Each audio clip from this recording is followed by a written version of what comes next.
One.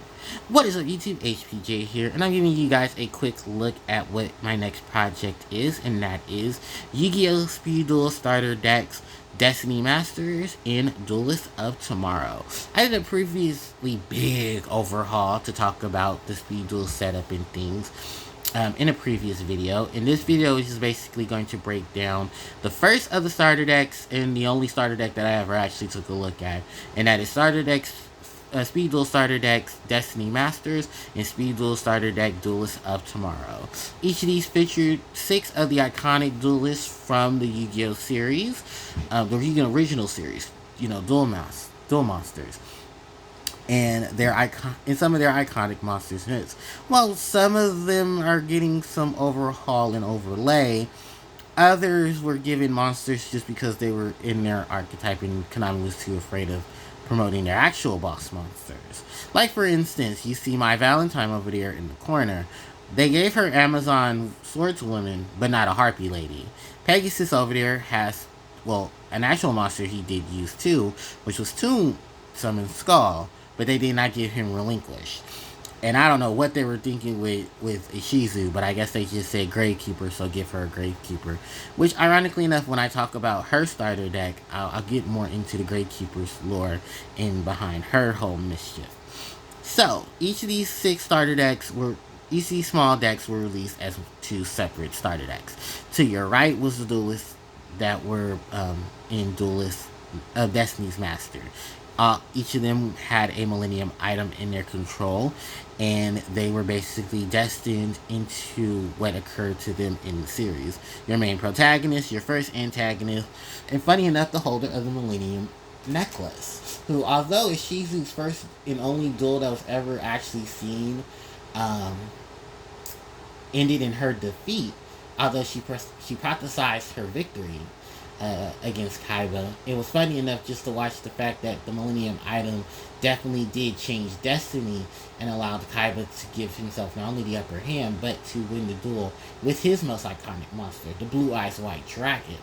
And associated with that, the respective holders of the Millennium items had their own decks, while those who did not hold the Millennium items, but were duelists of the modern era in that show, definitely had their own flow and ebb, making them truly the duelists of tomorrow, where we have Seto Kaiba and his Blue Eyes White Dragon, a skilled duelist who definitely pays his way to make sure he has every card in the game he possibly can.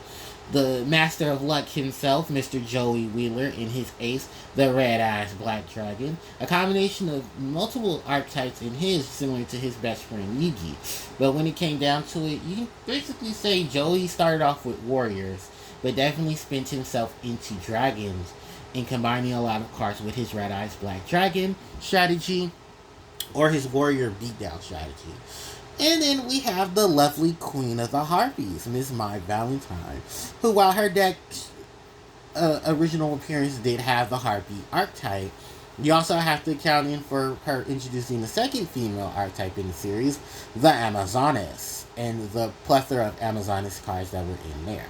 Each of these 6 duelists did make their iconic step in the Yu-Gi-Oh trading card game. And while for whatever period of time they were on screen, they will definitely be loved throughout the decades to come. Now, for the starter decks themselves, each of them were split up into groups. So on your left, Yugi, on your left, Yugi, Pegasus, and Ishizu were in one. Joey, to his dismay, Kaiba, and lovely Mai were all in one deck themselves.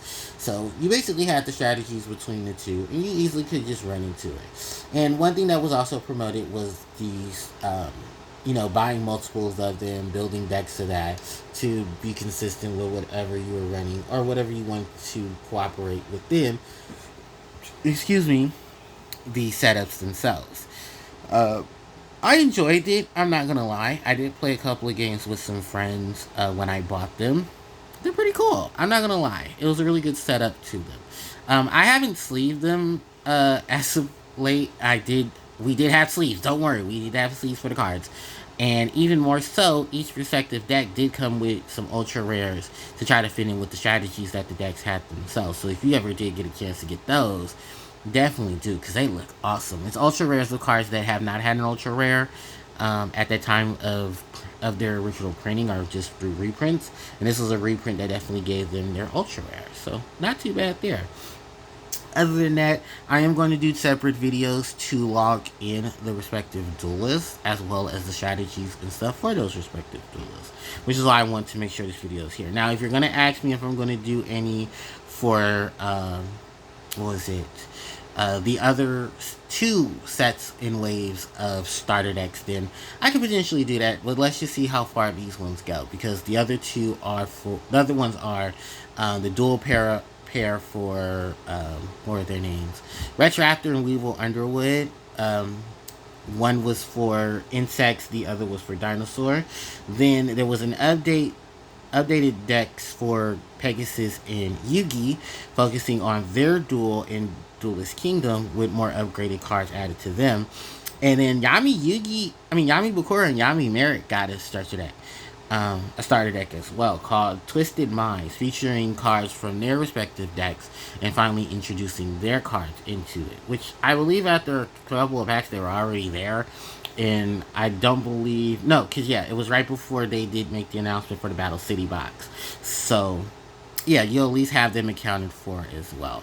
Now, I could potentially do some videos on those. I'm not going to actually go buy those out because they're probably expensive as fuck, because they're very, very old. So, and by old, what I mean, they're about 3 years ago, 2 or 3 years ago, prior to, they were definitely during, like, the wave of things kind of get back to normal in a way, and there's just a whole lot of bullshit attached to it. So, yeah, but I definitely will be doing separate videos for each of these 6 that you see in front of you. If you guys do like the videos and content, let me know, and I'll definitely do some videos on starter decks, Ultimate Predators for Rex and Weevil, and then the Twisted Minds and the upgraded Match of the Millennium for Pegasus and Yugi, Yami Bakura, and Yami Merrick. So with that said and done, this video is going to wrap up very quickly. Let me know what one was your favorite of the 2 starter decks for Speed Duels. Did you like the Duelist of Tomorrow, or were you a fan of Destiny's Masters? What were your favorite assets to it? And trust me, I'll go over all the cards and stuff in a separate video for each one. Thank you guys so much for watching. Don't forget to like, comment, share, and subscribe to the channel, as it helps out tremendously. You can hit the notification bell to be informed of when I upload more content to my channel.